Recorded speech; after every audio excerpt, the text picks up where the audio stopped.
ഉള്ളം തകരുമ്പോൾ ശരണമേശുതാൻ, ഉറ്റവർ വെറുക്കുമ്പോൾ ആശ്രയമേശുതാൻ. ഉള്ളം തകരുമ്പോൾ ശരണമേശുതാൻ, ഉറ്റവർ വെറുക്കുമ്പോൾ ആശ്രയമേശുതാൻ. കണ്ണുനീർ തൂകുമ്പോൾ അരികിൽ വന്നിടും, കണ്ണുനീർ തൂകുമ്പോൾ അരികിൽ വന്നിടും.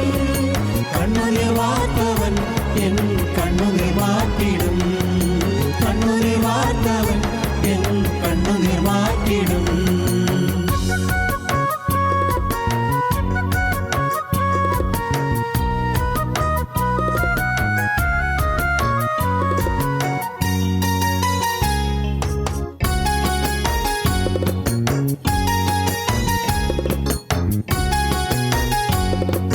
ശത്രുക്കൾ മുൻപാകെ മേശയൊരുക്കിയിടും, ശത്രുക്കൾ മുൻപാകെ മേശയൊരുക്കിയിടും. നിന്നിച്ചോർ മുൻപാകെ മാനിച്ചു നിർത്തിയിടും, എന്നെ നിന്നിച്ചോർ മുൻപാകെ മാനിച്ചു നിർത്തിയിടും. സോദരർ മുൻപാകെ നിന്ദിതനായിടിലും, സോദരർ മുൻപാകെ നിന്ദിതനായിടിലും. എബ്ബേസിൻ ദൈവം താൻ മാനിനെ തീർത്തിടും, എന്നെ എബ്ബേസിൻ ദൈവം താൻ മാനിനെ തീർത്തിടും.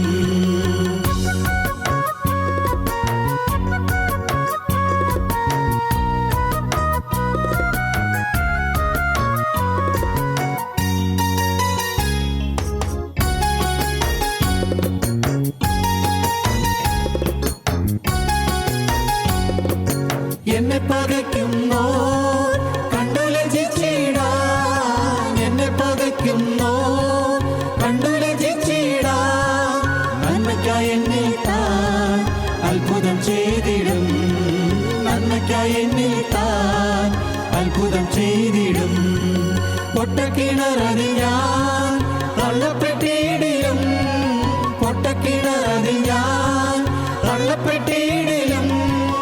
യോസേഫിൻ ദൈവം താൻ മാനിച്ചുയർത്തിയിടും, എന്നെ യോസേഫിൻ ദൈവം താൻ മാനിച്ചുയർത്തിയിടും.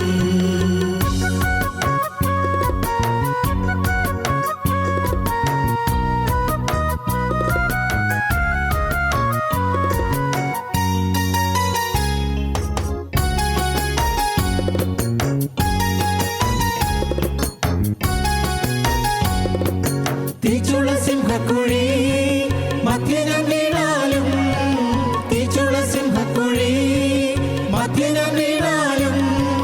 ദൈവം തൻ പൊൻകരത്താൽ എന്നെ വിടുവിച്ചിടും, ദൈവം തൻ പൊൻകരത്താൽ എന്നെ വിടുവിച്ചിടും. ആഴിതൻ ആഴവും അഗ്നിതൻ ആഴവും, ആഴിതൻ ആഴവും അഗ്നിതൻ ആഴവും എന്നെ നശിപ്പിക്കില്ല. യേശു എൻ ചാരയുണ്ട്, എന്നെ നശിപ്പിക്കില്ല. യേശു എൻ ചാരയുണ്ട്. ഉള്ളം തകരുമ്പോൾ ശരണമേശുതാൻ, ഉറ്റവർ വെറുക്കുമ്പോൾ ആശ്രയമേശുതാൻ. ഉള്ളം തകരുമ്പോൾ ശരണമേശുതാൻ, ഉറ്റവർ വെറുക്കുമ്പോൾ ആശ്രയമേശുതാൻ. ഞങ്ങളും ക്രൂശിക്കപ്പെട്ട ക്രിസ്തുവിനെ പ്രസംഗിക്കുന്നു. ദൈവ തിരുനാമത്തിന് മഹത്വം ഉണ്ടാകട്ടെ. ഉൽപ്പത്തി പുസ്തകം 12-ാം അധ്യായം 1-2 വാക്യങ്ങൾ. യഹോവ അബ്രാമിനോട് അരുളി ചെയ്തത് എന്തെന്നാൽ, നീ നിൻ്റെ ദേശത്തെയും ചാർച്ചക്കാരെയും പിതൃഭവനത്തെയും വിട്ട് പുറപ്പെട്ട് ഞാൻ നിന്നെ കാണിപ്പാനിരിക്കുന്ന ദേശത്തേക്ക് പോകാം. ഞാൻ നിന്നെ വലിയൊരു ജാതിയാക്കും, നിന്നെ അനുഗ്രഹിച്ച് നിൻ്റെ പേര് വലുതാക്കും. നീ ഒരു അനുഗ്രഹമായിരിക്കും. നിന്നെ അനുഗ്രഹിക്കുന്നവരെ ഞാൻ അനുഗ്രഹിക്കും, നിന്നെ ശപിക്കുന്നവരെ ഞാൻ ശപിക്കും. നിന്നിൽ ഭൂമിയിലെ സകല വംശങ്ങളും അനുഗ്രഹിക്കപ്പെടും. 7 അനുഗ്രഹങ്ങൾ അബ്രഹാമിന് ദൈവം നൽകുകയാണ്. 7 അനുഗ്രഹങ്ങൾ. അതെല്ലാം അനുഗ്രഹങ്ങളുടെ വാഗ്ദത്തങ്ങളാണ്. ലഭിക്കാൻ പോകുന്ന അനുഗ്രഹങ്ങളുടെ വാഗ്ദത്തങ്ങൾ. ദൈവം നമ്മെ വിളിക്കുമ്പോൾ, ദൈവം നമ്മെ പുറപ്പെടുവിക്കുമ്പോൾ, ദൈവത്തിൻ്റെ അരുളപ്പാട് നമുക്ക് തരുമ്പോൾ, ദൈവം നമുക്ക് വാഗ്ദത്തങ്ങൾ തരികയാണ്. ദൈവം നമ്മോടൊരു കാര്യം കൽപ്പിക്കുന്നുണ്ടെങ്കിൽ ദൈവം നമുക്ക് അനുഗ്രഹത്തിൻ്റെ വാഗ്ദത്തം തരുന്നുണ്ട്. ദൈവം ഒരിക്കലും നമുക്ക് ദോഷം വരാനായി ഒന്നും സംസാരിക്കുന്നില്ല. അനുഗ്രഹിപ്പാനായിട്ടാണ് ദൈവം സംസാരിക്കുന്നത്. അനുഗ്രഹം നമുക്ക് തരാനായിട്ടാണ് ദൈവം സംസാരിക്കുന്നത്. നമ്മെ ശാപകരമായ സകലത്തിൽ നിന്നും വിമോചിപ്പിച്ച് അനുഗ്രഹത്തിൻ്റെ സമൃദ്ധിയിലേക്ക് ആനയിക്കാനാണ് ദൈവം നമ്മോട് സംസാരിക്കുന്നത്. ദൈവം അബ്രഹാമിനെ വിളിച്ചു. അങ്ങ് യൂഫ്രട്ടീസ് ടൈഗ്രീസ് നദിക്കക്കരെ മെസപ്പൊട്ടോമിയൻ സമതലത്തിൽ അവിടെ വിഗ്രഹങ്ങൾ ഉണ്ടാക്കി ജീവിച്ചു വന്ന ഒരു കുടുംബത്തിൽ അബ്രഹാമിനെ ദൈവം വ്യക്തിപരമായി വിളിച്ചു. ദൈവത്തിൻ്റെ വിളി എപ്പോഴും വ്യക്തിപരമാണ്. ഓരോരുത്തരെയാണ് ദൈവം വിളിക്കുന്നത്. ഒടുവിലത്തെ പുസ്തകത്തിൽ വെളിപ്പാട് പുസ്തകം 3-ാം വാക്യം നാം വായിക്കുമ്പോൾ അവിടെ നാം കാണുന്നു, അവിടെ ദൈവം വ്യക്തിപരമായിട്ടാണ് വിളിക്കുന്നത്. ഞാൻ വാതിൽക്കൽ നിന്ന് മുട്ടുന്നു. 3-ാം വാക്യം, ഞാൻ വാതിൽക്കൽ നിന്ന് മുട്ടുന്നു. ആരെങ്കിലും എൻ്റെ ശബ്ദം കേട്ട് വാതിൽ തുറന്നാൽ ഞാൻ അകത്ത് ചെന്ന് ഞാൻ അവനോടും അവൻ എന്നോടും കൂടെ അത്താഴം കഴിക്കും. സഭയോടുള്ള ദൂതാണ്, ലവോദിക്ക സഭയോടുള്ള ദൂതാണ്. എന്നാൽ ലവോദിക്ക സഭയോട് സംസാരിക്കുമ്പോൾ ലവോദിക്ക സഭയിലുള്ള ഓരോ വ്യക്തിയോടും ദൈവം സംസാരിക്കുകയാണ്. ഓരോ വ്യക്തിയെയും ദൈവം വിളിക്കുകയാണ്. ഞാൻ വാതിൽക്കൽ നിന്ന് മുട്ടുന്നു. ആരെങ്കിലും എൻ്റെ ശബ്ദം കേട്ട് വാതിൽ തുറന്നാൽ ഞാൻ അകത്ത് ചെന്ന് ഞാൻ അവനോടും അവൻ എന്നോടും കൂടെ അത്താഴം കഴിക്കും. ആരെങ്കിലും, ഓരോരോ വ്യക്തിയായിട്ടാണ് ദൈവം വിളിക്കുന്നത്. വ്യക്തിയായിട്ടാണ് ഹൃദയം തുറക്കുന്നത്. ദൈവം അബ്രഹാമിനെ വിളിച്ചു, വ്യക്തിപരമായി വിളിച്ചു. അബ്രഹാമിനെ വിളിച്ചിട്ട് പറഞ്ഞു, നീ നിൻ്റെ ദേശത്തെയും ചാർച്ചക്കാരെയും പിതൃഭവനത്തെയും വിട്ട് പുറപ്പെട്ട് ഞാൻ നിന്നെ കാണിപ്പാനിരിക്കുന്ന ദേശത്തേക്ക് പോകാം.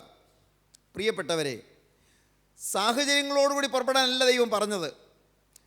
കൂടെ ആരെല്ലാം ഈ സമർപ്പണത്തിലേക്ക്, ഈ തീരുമാനത്തിലേക്ക് വരുന്നുണ്ട് എന്ന് നോക്കി കണക്ക് നോക്കിയിട്ട് വരാനല്ല പറഞ്ഞത്.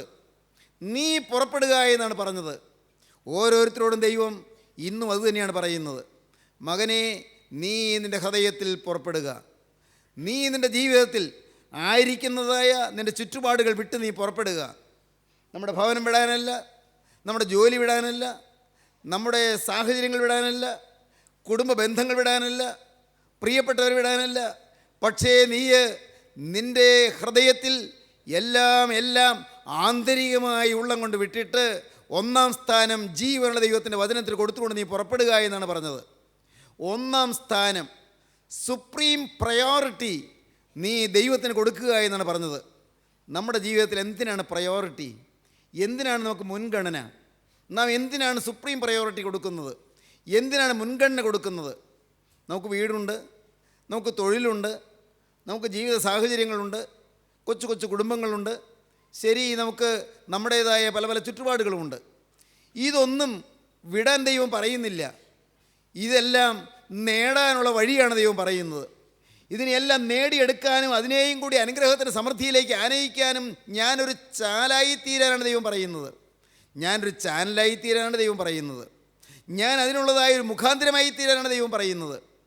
എൻ്റെ കുടുംബത്തിലുള്ളവർ, എൻ്റെ പ്രിയപ്പെട്ടവർ, എൻ്റെ ചുറ്റുപാടുമുള്ളവർ, എൻ്റെ സാഹചര്യത്തിലുള്ളവർ, എന്നോട് ബന്ധപ്പെട്ടവർ, എൻ്റെ ചാർച്ചയിലുള്ളവർ എല്ലാം ചേർന്ന് അനുഗ്രഹത്തിൻ്റെ സമൃദ്ധിയിലേക്ക് എത്തിച്ചേരുവാനാണ് ദൈവം ഞാനെന്ന് പറയുന്ന ഒരു വ്യക്തിയോട് സംസാരിക്കുന്നത്. സ്നേഹിത, നിന്നോട് ദൈവം സംസാരിക്കുന്നത്, നിനക്കുള്ളതായ ദൂത ദൈവം തരുന്നത് നിന്നിൽ കൂടി അനേകർക്ക് അനുഗ്രഹമായി തീരുവാനാണ്, അനേകരെ അനുഗ്രഹത്തിലേക്ക് ആനയിക്കാനാണ്. അതാണ് പറയുന്നത്. ദൈവം പറയുകയാണ്, നീ നിൻ്റെ ദേശത്തെയും ചാർച്ചക്കാരെയും പിതൃഭവനത്തെയും വിട്ട് പുറപ്പെട്ട് ഞാൻ നിന്നെ കാണിപ്പാനിരിക്കുന്ന ദേശത്തേക്ക് പോകാം. ഞാൻ നിന്നെ വലിയൊരു ജാതിയാക്കും. 1, നിന്നെ ഞാൻ വലിയൊരു ജാതിയാക്കും. പേഴ്സണൽ ബ്ലെസ്സിങ്, വ്യക്തിപരമായ അനുഗ്രഹമാണ്. നിന്നെ ഞാൻ വലിയൊരു ജാതിയാക്കും. 2, നിന്നെ ഞാൻ അനുഗ്രഹിക്കും. 3, നിൻ്റെ പേര് വലുതാക്കും. 4, നീ ഒരു അനുഗ്രഹമായിരിക്കും. നിന്നെ അനുഗ്രഹിക്കുന്നു മാത്രമല്ല, നീ അനേകർക്ക് അനുഗ്രഹമാകും, മറ്റുള്ളവരിലേക്ക് പകരുകയാണ്. നീ ഒരാൾ അനുഗ്രഹിക്കപ്പെടുന്നു, നിന്നെ ഞാൻ അനുഗ്രഹമാക്കി തീർക്കും. നീ മൂലം അനേകർ അനുഗ്രഹിക്കപ്പെടും. നീ ഒരാൾ മൂലം അനേകർ അനുഗ്രഹിക്കപ്പെടും. ദൈവത്തിന് സ്തോത്രം. വിശദമായി പിന്നാൽ പറയാം. നീ ഒരു അനുഗ്രഹമായിരിക്കും. നിന്നെ അനുഗ്രഹിക്കുന്നവരെ ഞാൻ അനുഗ്രഹിക്കും, നിന്നെ ശപിക്കുന്നവരെ ഞാൻ ശപിക്കും. നിന്നിൽ ഭൂമിയിലെ സകല വംശങ്ങളും അനുഗ്രഹിക്കപ്പെടും. നോക്കൂ, ഞാൻ നിന്നെ വലിയൊരു ജാതിയാക്കും. 1, നിന്നെ ഞാൻ അനുഗ്രഹിക്കും. 2, നിന്റെ പേര് ഞാൻ വലുതാക്കും. 3, നീ ഒരു അനുഗ്രഹമായിരിക്കും. 4, നിന്നെ അനുഗ്രഹിക്കുന്നവരെ ഞാൻ അനുഗ്രഹിക്കും. ദൈവത്തിന് സ്തോത്രം. നിന്നെ ശപിക്കുന്നവരെ ഞാൻ ശപിക്കും, നിന്നിൽ ഭൂമിയിലെ സകല വംശങ്ങളും അനുഗ്രഹിക്കപ്പെടും. സഹോദരങ്ങളെ, 7 അനുഗ്രഹങ്ങൾ ദൈവം കൊടുക്കുകയാണ്. ദൈവത്തിൻ്റെ വചനം ലഭിക്കുന്ന ദൈവവൈതലിന്, ദൈവത്തിൻ്റെ വചനം അനുസരിക്കുന്ന ദൈവവൈതലിന്, ദൈവത്തിൻ്റെ വചനം പ്രമാണിച്ചത് അനുഷ്ഠിക്കുന്ന ദൈവവൈതലിന് ദൈവം അനുഗ്രഹങ്ങൾ നിറവായി നൽകുകയാണ്. 7 എപ്പോഴും പൂർണ്ണതയെ കാണിക്കുന്നു. പൂർണ്ണമായ അനുഗ്രഹം. ദൈവത്തിന് സ്തോത്രം. 1 വ്യക്തിപരമായി നിനക്കുള്ളതായ അനുഗ്രഹങ്ങളാണ്. എന്തെല്ലാമാണ്? ഞാൻ നിന്നെ വലിയൊരു ജാതിയാക്കും, ഞാൻ നിന്നെ അനുഗ്രഹിച്ച് നിൻ്റെ പേര് വലുതാക്കും, നീ ഒരു അനുഗ്രഹമായിരിക്കും. ഞാൻ നിന്നെ വലിയൊരു ജാതിയാക്കും, നിന്നെ അനുഗ്രഹിച്ച് നിൻ്റെ പേര് വലുതാക്കും, നീ ഒരു അനുഗ്രഹമായിരിക്കും. 4 കാര്യങ്ങൾ ഇവിടെ പറഞ്ഞിരിക്കുന്നു. ഞാൻ നിന്നെ വലിയൊരു ജാതിയാക്കും, നിന്നെ അനുഗ്രഹിച്ച് നിൻ്റെ പേര് വലുതാക്കും, നീ ഒരു അനുഗ്രഹമായിരിക്കും. അടുത്തത്, നിന്നെ അനുഗ്രഹിക്കുന്നവരെ ഞാൻ അനുഗ്രഹിക്കും, നിന്നെ ശപിക്കുന്നവരെ ഞാൻ ശപിക്കും, നിന്നിൽ ഭൂമിയിലെ സകല വംശങ്ങൾ അനുഗ്രഹിക്കപ്പെടും. നീ ഒരാൾ അനുഗ്രഹിക്കപ്പെട്ട് കഴിഞ്ഞാൽ നിന്നിൽ നിന്ന് ആ അനുഗ്രഹം മറ്റുള്ളവരിലേക്ക് പകരും. ദൈവത്തിന് സ്തോത്രം. അല്പം വിശദമായി പറയേണ്ടതുണ്ട്. ഇവിടെ ഇരിക്കുന്ന നിങ്ങൾ പലരും സാഹചര്യങ്ങളെ പഴി പറയുന്നവരാണ്. എനിക്ക് സാധിക്കുന്നില്ല, എൻ്റെ ചുറ്റുപാട് അനുകൂലമല്ല, എൻ്റെ സാഹചര്യത്തിൽ എൻ്റെ മക്കൾ പ്രതികൂലമായിട്ടാണ് നിൽക്കുന്നത്, അവർ ജീവിതം ഉഴപ്പിക്കളയുന്നു, അവർക്ക് പഠിക്കാൻ താല്പര്യമില്ല, അവർ ചുമതലാബോധമുള്ളവരെ കാണുന്നില്ല, അവരെ എല്ലാ വിധത്തിലും കുടുംബത്തിലൊരു ശല്യമായിട്ടാണ് തീർന്നിരിക്കുന്നത്, വീട്ടിലെന്നും വഴക്കുണ്ടാക്കുന്നു, എപ്പോഴും ബഹളവും പിണക്കവും അഭിപ്രായ വ്യത്യാസവും ഭിന്നതയും ഒച്ചപ്പാടും തന്നെയാണ്, കുടുംബത്തിലൊരു സൗകര്യം കിട്ടുന്നില്ല, എൻ്റെ ഭർത്താവ് ഒരു അനുകൂലമായി സംസാരിക്കുന്ന മനുഷ്യനല്ല, പലപ്പോഴും ദുശ്ശീലങ്ങൾക്ക് അടിമയാണ്, അദ്ദേഹം മദ്യപാനത്തിൻ്റെ അടിമയായി തീർന്നിരിക്കുന്നു, അദ്ദേഹം പലപ്പോഴും കോപഭ്രാന്തോടുകൂടി സംസാരിക്കുകയും പെരുമാറുകയും ചെയ്യുന്നു, പലപ്പോഴും വീട്ടിൽ കലക്കമുണ്ടാക്കുന്നു, പിള്ളേർക്ക് പഠിക്കാൻ പോലും പറ്റാത്ത രീതിയിലുള്ള കോപാവേശമാണ് അദ്ദേഹത്തിന്. അല്ല, എൻ്റെ ഭാര്യ ഒരു വിവേകമില്ലാത്തവളാണ്, ഒരു പരിജ്ഞാനമില്ലാത്തവളാണ്, ഒരു കാര്യപ്പെടുപ്പുമില്ല, കാര്യങ്ങളൊന്നും വേണ്ടതുപോലെ ചെയ്യുന്നില്ല, ഒരു കാര്യത്തിനൊരു അടുക്കും വെടിപ്പുമില്ല, എല്ലാം കുഴഞ്ഞു മറിഞ്ഞ് കിടക്കുന്നു, എല്ലാം അലങ്കോലപ്പെട്ട് കിടക്കുന്നു, കുടുംബത്തിൽ ഒരു കാര്യം പറഞ്ഞാൽ അതുപോലെ നടത്താൻ എനിക്ക് സാധിക്കുന്നില്ല, കുടുംബത്തിലെല്ലാം എനിക്ക് പ്രതികൂലം, അല്ല എൻ്റെ സാമ്പത്തികമായ സ്ഥിതി വളരെ വിഷമം, എനിക്ക് കുടുംബത്തിൽ ഐക്യം ഉണ്ടെങ്കിൽ പോലും സാമ്പത്തികമായ വലിയ തകരാറിലാണ്, കടം വന്ന് കയറിയിരിക്കുന്നു, എൻ്റെ സാഹചര്യങ്ങളെല്ലാം എനിക്ക് പ്രതികൂലം. ഇങ്ങനെയുള്ള ഈ സാഹചര്യത്തിൽ ഞാൻ എങ്ങനെ ദൈവത്തോടു കൂടെ പോകും? എങ്ങനെ ഞാൻ ദൈവത്തിന് വേണ്ടി ജീവിക്കും? ഒരു സമർപ്പണം എടുക്കാമെന്ന് വെച്ചാൽ ആ സമർപ്പണപ്രകാരം ജീവിക്കാൻ പറ്റാത്ത സാഹചര്യങ്ങളാണ് എനിക്കുള്ളത്. എൻ്റെ ജോലി അതിന് അനുകൂലമായ സ്ഥലത്തല്ല, അതിന് അനുകൂലമായ ചുറ്റുപാടല്ല, ഞാൻ ജോലി ചെയ്യുന്ന സ്ഥാപനത്തിൽ ദൈവമേ എന്ന് വിളിക്കാൻ പറ്റിയ ഒരു സാഹചര്യം ഒട്ടുമില്ല, ഞാൻ വല്ലാതെ വിഷമിക്കുകയാണ്. ഇങ്ങനെ നാം സാഹചര്യങ്ങളെ പഴി പറഞ്ഞ് കഴിയുകയാണ്. എന്നാൽ പ്രിയപ്പെട്ടവരെ, ഞാൻ നിങ്ങളോട് പറയട്ടെ, നിങ്ങൾ ഒറ്റയ്ക്കൊരാൾ നിങ്ങൾ ഭവനത്തിൽ, നിങ്ങളുടെ ഓഫീസിൽ, നിങ്ങൾ ജോലി ചെയ്യുന്നിടത്ത്, നിങ്ങളുടെ നാട്ടിൽ, നിങ്ങൾ നിൽക്കുന്നിടത്ത് വിശുദ്ധനായി വിശ്വസ്തനായി നിൽക്കാൻ നിങ്ങൾക്ക് തീരുമാനിക്കാമോ? ജീവനുള്ള ദൈവത്തിൻ്റെ വചനം അനുസരിച്ച് നിൽക്കാൻ നിങ്ങൾക്ക് തീരുമാനിക്കാമോ? ഇത് ലളിതമായൊരു കാര്യമല്ല, പക്ഷേ ലളിതമാണെന്ന് ഞാൻ പറയും. ദൈവത്തിന് സ്തോത്രം. ദൈവത്തിൻ്റെ വലിയ നാമം മഹത്വപ്പെടട്ടെ. ഞാൻ സമാധാനത്തോടെ പറയുകയാണ്, സന്തോഷത്തോടെ പറയുകയാണ്. ഇവിടെ ഈ കൂട്ടത്തിലിരിക്കുന്ന ചിലരെങ്കിലും ഈ അനുഭവമുള്ളവരുണ്ട്. ഞാൻ ദൈവത്തെ സ്തുതിക്കുന്നു. ദൈവത്തിന് സ്തോത്രം. ജീവനുള്ള ദൈവത്തിനായി സാഹചര്യങ്ങളെല്ലാം പ്രതികൂലമായപ്പോഴും എല്ലാം വിഘ്നങ്ങൾ മാത്രം കണ്ടുകൊണ്ടിരുന്നപ്പോഴും പ്രതിസന്ധികൾ ജീവിതത്തിൽ ഇങ്ങനെ ധാരാളമായി വന്ന് ആഞ്ഞടിച്ചപ്പോഴും ക്രിസ്തുവിൻ്റെ നാമത്തിൽ നിന്ന് കുറേ പേരെങ്കിലും ഈ വാക്കുകളെ കേൾക്കുന്നുണ്ട്. അവർക്ക് വേണ്ടി ഞാൻ ദൈവത്തെ സ്തുതിക്കുകയാണ്. ദൈവത്തിന് സ്തോത്രം. ഏത് സാഹചര്യത്തിലും പ്രിയപ്പെട്ടവരെ, വേണമെങ്കിൽ നമുക്ക് ദൈവത്തോട് നിൽക്കാം. ഏത് സാഹചര്യത്തിലും ഞാൻ ആവശ്യക്കാരനാണോ, എനിക്കെൻ്റെ യേശു വേണം, യേശുവിനിൽ പ്രസാദിക്കണം, ദൈവം പ്രസാദിക്കുന്നൊരു മകനായി എനിക്ക് ജീവിക്കണം, ദൈവത്തെ പ്രസാദിപ്പിക്കുന്നൊരു മകളായി എനിക്ക് ജീവിക്കണം എന്ന് നിങ്ങൾക്ക് താല്പര്യമുണ്ടോ, നിങ്ങൾക്ക് ദാഹമുണ്ടോ, എങ്കിൽ നിങ്ങൾക്ക് തീർച്ചയായും ജയജീവിതം സാധ്യമാണ്. ദൈവത്തിന് സ്തോത്രം. വേണമെങ്കിൽ സാധിക്കും. 12-ാം സങ്കീർത്തനത്തിലാണ് പറയുന്നത്, ഇപ്പോൾ ഞാൻ എഴുന്നേൽക്കും, രക്ഷയ്ക്കായി കാക്ഷിക്കുന്നവനെ ഞാൻ ഇതിലാക്കുമെന്ന് യഹോവ അരുളി ചെയ്യുന്നു. രക്ഷയ്ക്ക് വേണ്ടി ആരൊരാൾ കാക്ഷിക്കുന്നുവോ അവനെ രക്ഷയിലാക്കാൻ ദൈവമുണ്ട്. ദൈവത്തിന് സ്തോത്രം. ഇപ്പോൾ ഞാൻ എഴുന്നേൽക്കും, ജീവനുള്ള ദൈവം എഴുന്നേറ്റ് വരുമെന്നാണ് പറയുന്നത്. എന്തിന്? ഇപ്പോൾ ഞാൻ എഴുന്നേൽക്കും, രക്ഷയ്ക്കായി കാക്ഷിക്കുന്നവനെ ഞാനിതിലാക്കുമെന്ന് യഹോവ അരുളി ചെയ്യുന്നു. ദൈവത്തിന് സ്തോത്രം. രക്ഷയ്ക്ക് വേണ്ടിയുള്ള ദാഹം നമുക്കുണ്ടോ? ഉണ്ട് എന്ന് നിങ്ങൾ പറയുന്നതാണ്, നിങ്ങൾ ഭാവിക്കുന്നതാണ്, നിങ്ങൾ സ്വയം തൃപ്തിപ്പെടുന്നതാണ്. അല്ല പ്രിയരെ, വാസ്തവമായി പാവം കൂടാതെ ജീവിക്കണം എന്നുള്ളതായി നിർബന്ധമുണ്ടോ? ഞാൻ നിങ്ങൾക്ക് പറഞ്ഞു തരാം. പാവം കൂടാതെ ജീവിക്കണം നിർബന്ധമുണ്ടോ? പാപത്തിൻ്റെ പ്രലോഭനങ്ങളില്ലെന്നല്ല ഞാൻ പറഞ്ഞത്, പാപത്തിൻ്റെ പ്രേരണകൾ ഉണ്ടാവില്ലെന്നല്ല പറഞ്ഞത്, പാപത്തിൻ്റെ ആ ടെംപ്റ്റേഷൻസ് നിങ്ങളുടെ ജീവിതത്തിൽ അലയടിക്കുകയില്ല എന്നല്ല പറഞ്ഞത്. പ്രിയപ്പെട്ടവരെ, പാപത്തിൻ്റെ സാഹചര്യങ്ങൾ വരില്ലെന്നുമല്ല പറഞ്ഞത്. വരും, പാപം ചെയ്യാനുള്ള സാഹചര്യങ്ങൾ വരും, പാപത്തിൻ്റെ ചുറ്റുപാടുകൾ വരും.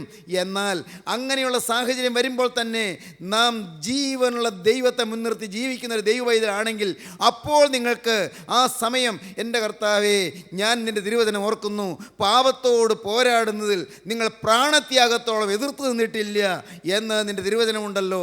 കർത്താവേ, ഞാൻ പ്രാണത്യാഗത്തോളം എതിർത്ത് നിന്ന് ഞാൻ പോരാടും. ദൈവത്തിന് സ്തോത്രം. ദൈവത്തിൻ്റെ വലിയ നാമം മഹത്വപ്പെടട്ടെ. സഹോദരങ്ങളെ, തിരുവചനം പറയുന്നു, പിശാചിനോട് എതിർത്ത് നിൽപ്പീൻ, എന്നാൽ അവൻ നിങ്ങളെ വിട്ട് ഓടിപ്പോകും. യേശുവിൻ്റെ നാമത്തിൽ നിങ്ങൾക്ക് പിശാചിനോട് എതിർത്ത് നിൽക്കാം, നിങ്ങൾക്ക് പാപത്തോട് പോരാടാം. പാപത്തിൻ്റെ പ്രേരണകൾ വരും, സാഹചര്യങ്ങൾ വരും, പാപം നിങ്ങളെ വശീകരിക്കാൻ പരിശ്രമിക്കും, സംശയമില്ല.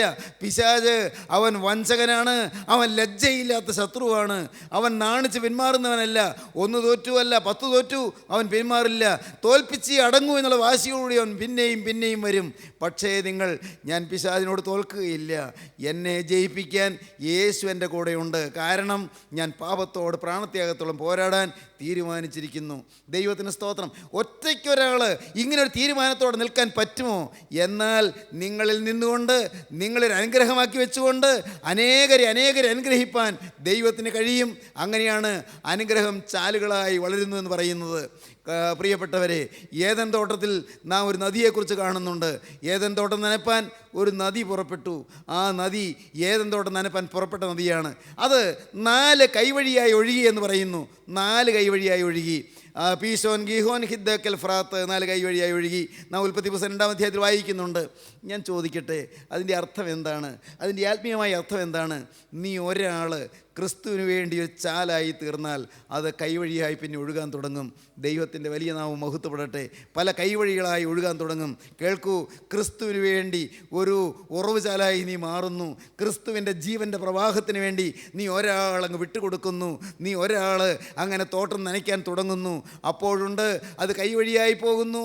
നിൻ്റെ ബന്ധപ്പെട്ടവർ, നിന്നോട് അടുത്തവർ, നിൻ്റെ അരികത്ത് വരുന്നവർ, നിന്നോട് സംസാരിക്കുന്നവർ, നീയുമായി ഇടപെടുന്നവർ, ഓരോരുത്തരായി നനവേൽക്കുന്നു. അങ്ങനെ കൈവഴിയായി ഒഴുകുകയാണ്. ബന്ധപ്പെട്ട വീടുകളിലേക്ക് ഒഴുകുന്നു, ബന്ധപ്പെട്ട വ്യക്തികളിലേക്ക് ഒഴുകുന്നു, നമ്മുടെ പ്രിയപ്പെട്ടവരിലേക്ക് ഒഴുകുന്നു. അനുഗ്രഹം ചാലുകളായി ഒഴുകുകയാണ്, അനുഗ്രഹം പോഷക നദികളായി ഒഴുകുകയാണ്, അനുഗ്രഹം കൈവഴികളായി ഒഴുകുകയാണ്. നാനാഭാഗങ്ങളിലേക്കും അനുഗ്രഹം പ്രവഹിക്കുകയാണ്. ഏദൻ തോട്ടം നനപ്പാൻ ഒരു നദി പുറപ്പെട്ടു. ദൈവത്തിന് സ്തോത്രം. ഏദൻ തോട്ടം നനപ്പാൻ പുറപ്പെട്ട നദി ചാലുകളായി ഒഴുകുന്നു. സ്നേഹിതരെ, ഈ നദി നിങ്ങളിൽ ലഭിച്ചു കഴിഞ്ഞ്, ഈ അനുഗ്രഹം നിങ്ങൾ പ്രാപിച്ചു കഴിഞ്ഞ് കൈവഴികളായി ഒഴുകട്ടെ, അനേകരിലേക്ക് പകരട്ടെ, അനേക ഹൃദയങ്ങളിലേക്ക് ജീവജലം സമൃദ്ധമായി കടന്നു ചെല്ലട്ടെ, അനേകരുടെ ഊഷരമായ മരുപ്പറമ്പുകൾ മനോഹരമായ പൂങ്കാവനങ്ങളായി മാറട്ടെ, അനന്തര ഉദ്യാനങ്ങളായി തീരട്ടെ, അനുഗ്രഹ സമൃദ്ധിയുള്ള ഫലസമൃദ്ധിയുള്ള തോട്ടങ്ങളായി മാറട്ടെ, ജീവിതം ഫലപ്രദമായി തീരട്ടെ. എന്താണ് വേണ്ടത്? ഞാനൊരാൾ ഒരു നനവൂറുന്ന നദിയായി തീരുക, ഞാനൊരാൾ ജീവജലം ഒഴുകുന്ന ഒരു ചാലായി തീരുക.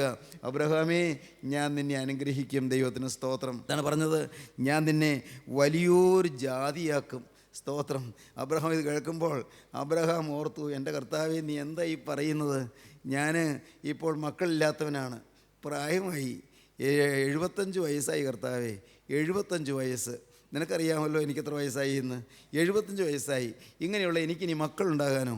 ഭാര്യയ്ക്ക്, അവൾക്ക് 65 വയസ്സായി. ഈ ആയി കഴിഞ്ഞ ഞങ്ങൾക്ക് ഇനി മക്കളുണ്ടാകുമോ? ഉണ്ടാകുമെന്നുള്ള പ്രതീക്ഷയൊക്കെ പോയിരിക്കുകയാണ്, ആശയൊക്കെ അസ്തമിച്ചിരിക്കുകയാണ്. പിന്നെ വലിയൊരു ജാതിയാക്കുമെന്ന് പറഞ്ഞാൽ അപ്പോൾ ഇനി അനേകം സന്തതികൾ പരമ്പരകൾ ഉണ്ടാകുമെന്നല്ലേ പറഞ്ഞത്? എന്താണ് കർത്താവ് ഈ പറയുന്നത്? നോ, അബ്രഹാം ചോദ്യം ചെയ്തില്ല. നമ്മളൊക്കെ ഇങ്ങനെ ചിന്തിച്ചു പോകില്ലേ? നമ്മുടെ ബുദ്ധി കൊണ്ട് കണക്കൂട്ടി നോക്കും. നമ്മുടെ ബുദ്ധി കൊണ്ട് ഇങ്ങനെ അപഗ്രഹിച്ച് ഓരോന്നിങ്ങനെ വിശകലനം ചെയ്ത് നമ്മളിങ്ങനെ ചോദ്യം ചെയ്യും.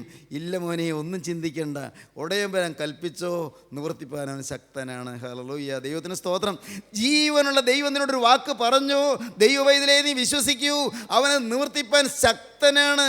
അവൻ തന്ന വചനം നിവർത്തിപ്പാൻ അവൻ ബന്ധപ്പെട്ടുകൊണ്ടിരിക്കുകയാണ്.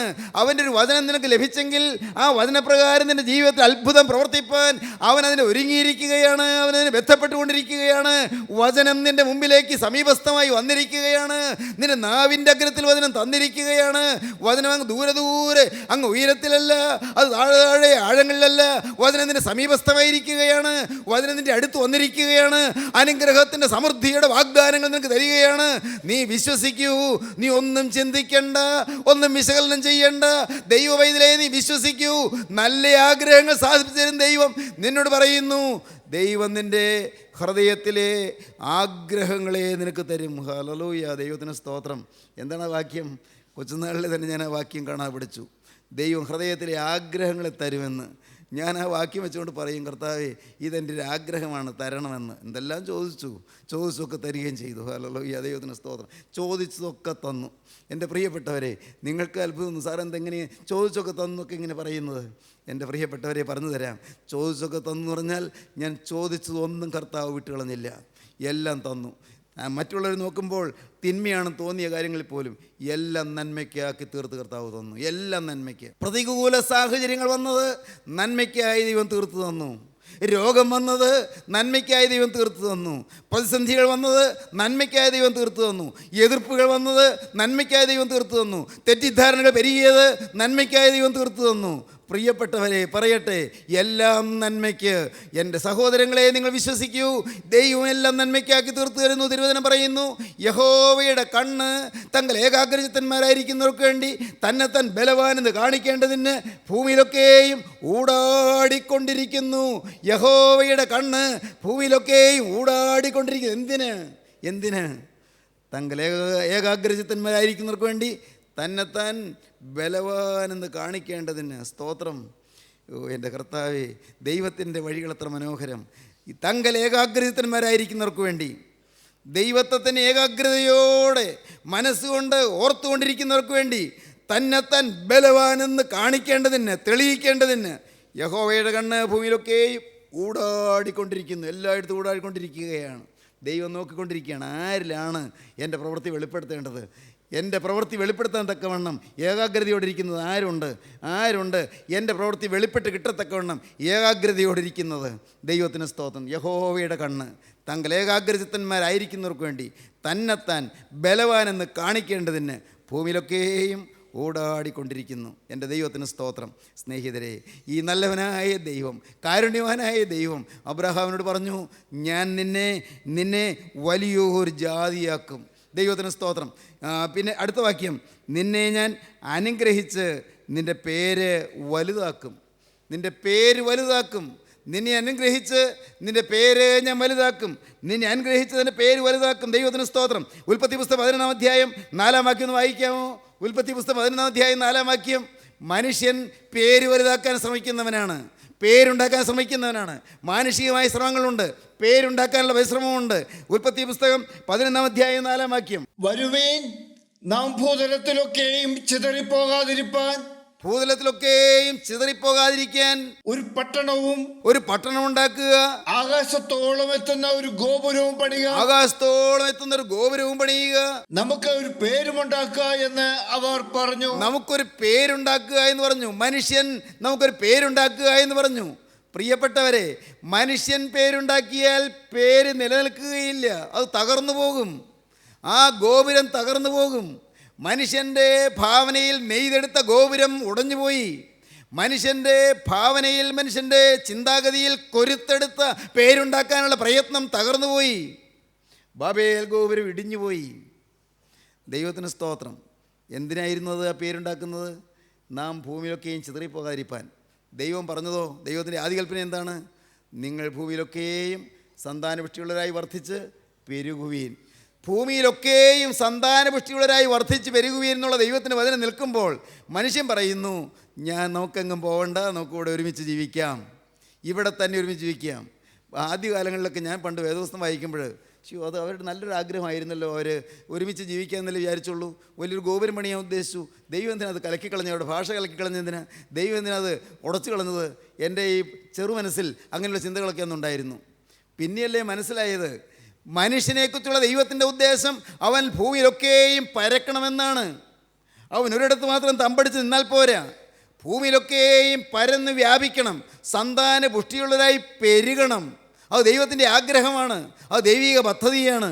എന്നാൽ മനുഷ്യൻ പറയുന്നു, നാം പിരിഞ്ഞു പോകരുത്, എങ്ങും പോകരുത്, ഇവിടെ തന്നെ പാർത്താൽ മതി, ഇവിടെ തന്നെ ഇരുന്നാൽ മതി, ഇവിടെ തന്നെ നമുക്ക് ഒരുമിച്ച് കൂടിയാൽ മതി, ഇവിടെ തന്നെ ഒരുമിച്ച് കൂടിച്ചേർന്ന് ഇരുന്നാൽ മതി, നമുക്കൊരു ഗോപുരം ഉണ്ടാക്കാം, ആകാശത്തോളം പൊക്കമുള്ള ഒരു ഗോപുരം ഉണ്ടാക്കാം, ഒറ്റ ജാതിയായി നിന്നാൽ മതി പറഞ്ഞു. കേട്ടാൽ ഇമ്പമായി നല്ല അഭിപ്രായം തോന്നും. ദൈവിക പദ്ധതിക്കെതിരാണത്. അപ്പോൾ ഇതെന്തുണ്ടായി? നമുക്കൊരു പേരുണ്ടാക്കാനുള്ള ശ്രമം അത് നഷ്ടപ്പെട്ടു. എന്നാൽ സഹോദരങ്ങളെ, എന്താണ് ഉണ്ടായത്? ഇവിടെ ദൈവം നിശ്ചയിച്ചു മനുഷ്യന് പേരുണ്ടാക്കി കൊടുക്കണമെന്ന്. അബ്രഹാമിന് ഒരു പേരുണ്ടാക്കി കൊടുത്തു. ഇനിയുള്ള കാര്യങ്ങൾ അടുത്ത പ്രസംഗത്തിൽ പറയാം. ദൈവത്തിന് സ്തോത്രം, ദൈവത്തിൻ്റെ വലിയ നാമം മഹത്വപ്പെടട്ടെ. ഞാൻ നിങ്ങളോട് ചോദിക്കട്ടെ, നമുക്ക് നാം പേരുണ്ടാക്കണ്ട, നമുക്ക് നാം സമ്പാദിക്കണ്ട, നമുക്ക് നാം സ്വയം ഉയരണ്ട, നമുക്ക് നാം സ്വയം വർദ്ധിക്കണ്ട, നമുക്ക് നാം സ്വയം വളരണ്ട. കർത്താവേ, നിൻ്റെ മഹത്വത്തിന്, നീ കൽപ്പിക്കുന്നതിനൊത്തവണ്ണം, നിൻ്റെ വചനപ്രകാരം യേശുവേ എല്ലാം നിൻ്റെ മഹത്വത്തിനായി. നിങ്ങൾക്ക് തീരുമാനിക്കാൻ പറ്റുമോ? കർത്താവേ, നിൻ്റെ മഹത്വത്തിനായി. യേശുവേ, എൻ്റേതില്ല, എൻ്റേതെല്ലാം തീർന്നു, നിൻ്റെ മഹത്വം മാത്രം. കർത്താവേ, എൻ്റെ പേര് വലുതാകണ്ട. ദൈവത്തിന് സ്തോത്രം. അങ്ങനെ നാം നമ്മെ തന്നെ താഴ്ത്തുമ്പോൾ അപ്പോഴാണ് ദൈവം പറയുന്നത്, ഞാൻ നിന്നെ വലിയൊരു ജാതിയാക്കും, നിന്നെ അനുഗ്രഹിച്ച് നിൻ്റെ പേര് വലുതാക്കും. ദൈവത്തിന് സ്തോത്രം. നിന്നെ ഞാൻ അനുഗ്രഹിച്ച് നിൻ്റെ പേര് വലുതാക്കും. ദൈവജനമേ, നിങ്ങൾ വിശ്വസിക്കൂ. നിങ്ങൾ ദൈവത്തിൻ്റെ വചനമനുസരിച്ച് പുറപ്പെട്ടാൽ അവൻ നിങ്ങളെ വാലല്ല തലയാക്കും. അവൻ നിങ്ങളെ അനുഗ്രഹിക്കും, നിങ്ങളുടെ പേര് വലുതാക്കും. നിങ്ങൾ മൂലം സകല ജാതികൾ അനുഗ്രഹിക്കപ്പെടും, തലമുറകൾ അനുഗ്രഹിക്കപ്പെടും. ജീവനുള്ള ക്രിസ്തുവിൻ്റെ വചനം നിങ്ങളുടെ ഹൃദയത്തിലേക്ക് കടന്ന് ഇന്ന് നിങ്ങൾക്ക് പുതിയ സമർപ്പണം എടുക്കാൻ കൃപ തരട്ടെ. അനുഗ്രഹത്തിൻ്റെ സമൃദ്ധിയിലേക്ക് നിങ്ങൾക്ക് വളരാൻ ഇടയാകട്ടെ. ദൈവകരുണയിലേക്ക് നമ്മെ തന്നെ സമർപ്പിക്കാം. നമുക്ക് പ്രാർത്ഥിക്കാം. കരുണയുള്ള കർത്താവേ, ഈ നല്ല മനോഹരമായ സമയത്തിനായി ഞങ്ങൾ നിന്നെ സ്തുതിക്കുന്നു, ഞങ്ങൾ നിന്നെ സ്തോത്രം ചെയ്യുന്നു. വചനം കേട്ട എല്ലാവരെയും എൻ്റെ നാഥാതൃക്കരം നീട്ടി ആശീർവദിക്കണമേ. കർത്താവേ, നിൻ്റെ തിരുവചനം കേൾക്കാനും തിരുവചനം ശ്രദ്ധിക്കാനും തിരുവചനം അനുസരിക്കുവാനും തിരുവചനം വിശ്വസിച്ച പ്രകാരം ജീവിപ്പാനും നിന്റെ മക്കൾക്ക് ഭാഗ്യം നൽകണമേ. എല്ലാവരെയും വാഴ്ത്തണമേ, തിരുനാമം മഹത്വപ്പെടുത്തണമേ. യേശുക്രിസ്തുവിൻ്റെ വിലയേറിയ നാമത്തിൽ തന്നെ. ആമീൻ.